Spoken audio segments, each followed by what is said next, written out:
Hello, welcome guys to this edition of our bubble.io course.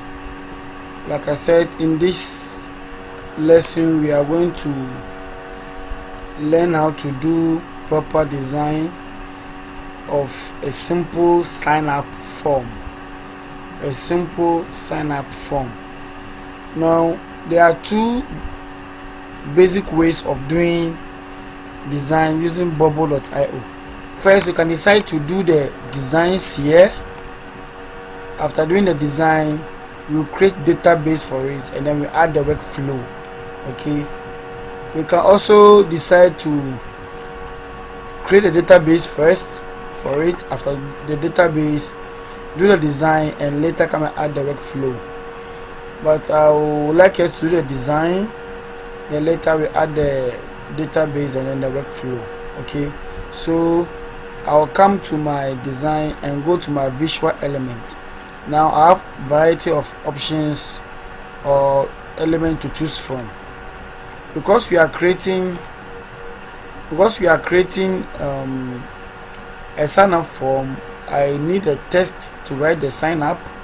So I'll click on this text. You can either click the text and come and draw it here, or we can drag the text here, and then we can resize it to any size at all we want. So let me just double click on it. I want to double click on it. This dialog box will appear.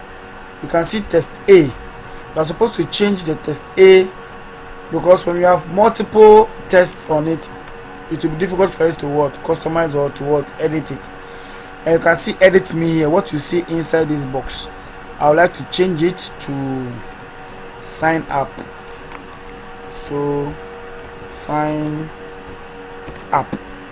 Now when I enter it, you see it also here. Okay, I can just come down. You can see a couple of styles, small, dark, heading. You can decide to choose any of it. You can also decide to, in fact, remove the style if you don't want it at all, and come and increase the font size, let's say to 55. Bold it, change the font to my favorites. I like Arial, so I'll change it to Arial. You can also replace this element, assuming we want to change the element from text to any other thing. We can click here to replace it. Okay, now we don't want to replace it for now, so we want to maintain our text. So my sign up is here. Now I can after the sign up, I need an input form so that people will enter their name, their email, date of birth, and the rest. So let me come to my input, click on the input, and come directly under the sign up, and then draw my input. When I draw my input, I can see text here. I can click and then do the necessary changes in the appearance dialog box. Okay, so let me try and copy. I need an additional input boxes, so let me try and copy this so I'll get the exact size. Let me copy this as well, and let me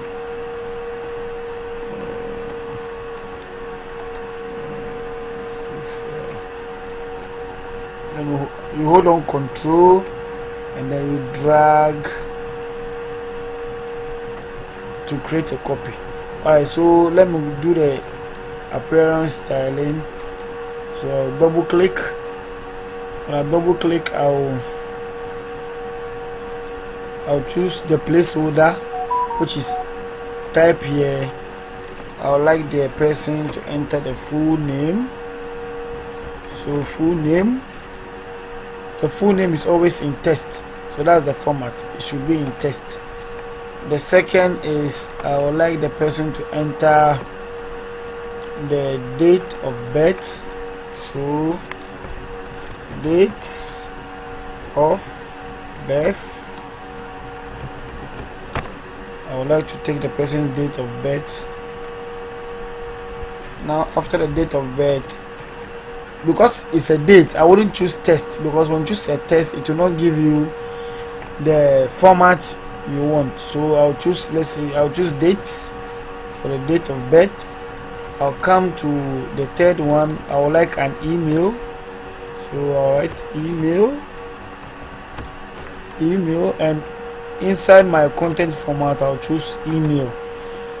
Emails are also text, but the reason why I'm choosing email is that email has a specific feature, that is the @ sign. Now when I choose text, you just type anything to pick it, but because I'm trying to request an email from you, I'll choose email, because email has a certain format it should follow. So when I type the email without bringing the @ symbol, it will tell me I have an error, I should write my email correctly. Alright, and then this one, the last one, I'll request for your password. So let me just write password in order to sign up. Spelling password, and then here I'll choose password. I'm choosing password because it will encrypt it. You don't see the actuals, you just be seeing the either asterisks or bullets. Okay, there are options for you to enter to confirm your email or to confirm your password. I don't want that option. So what I'll do is, let me add another button that says sign in. Let's say here, sign in or log in. So let me just sign in.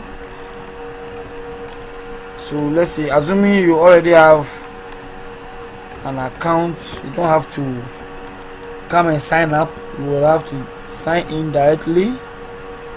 And then let me try and copy this and then place it here.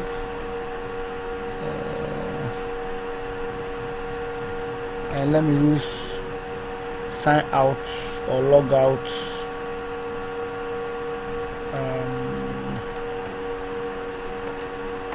So let me use sign out. Sign out here. Let me increase the font sizes. Let me increase the font sizes for this. I wouldn't like any style, so I would like to increase this to 36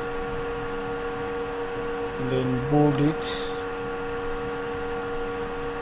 and also come here, remove the style, bold it, and then increase it to same 36, and then to so that we can see. I'm increasing the button so that we can see the full text. Alright, so this is basically what the sign up. Now we can select all of them, select this, all of them, and then do the arrangement like I spoke about earlier. So we can come to arrange and bring it center horizontal, and this center horizontal. Now this is basically the design. So we are going to end this lesson on the design. In our next lesson I will create the database, and I'll show you how to create a database. Then we'll add the workflow. Then you actually see our sign up form working properly. So this one, it is already saved, so let me try and preview it. And when you preview this, our application is going to show in the preview page as though somebody has visited. So this is what you see when you visit our application, but it has not been configured. Nothing is not accepting. You see, when I click on the full name, I can just type anything, but when I come to the date of birth, it has a certain format: month, day, and then year. The email also has a format. Password also, it is encrypting it. Assuming I use test, it wouldn't have worked because it will be showing the plain text. So this will be our preview. We'll come and add workflow to it. When I click on this, something should happen. When I click on that, something should happen. Okay, thank you for taking part in this lesson. In our next lesson, we talk about database and how to create it. Thank you very much. See you in our next lesson. Bye bye.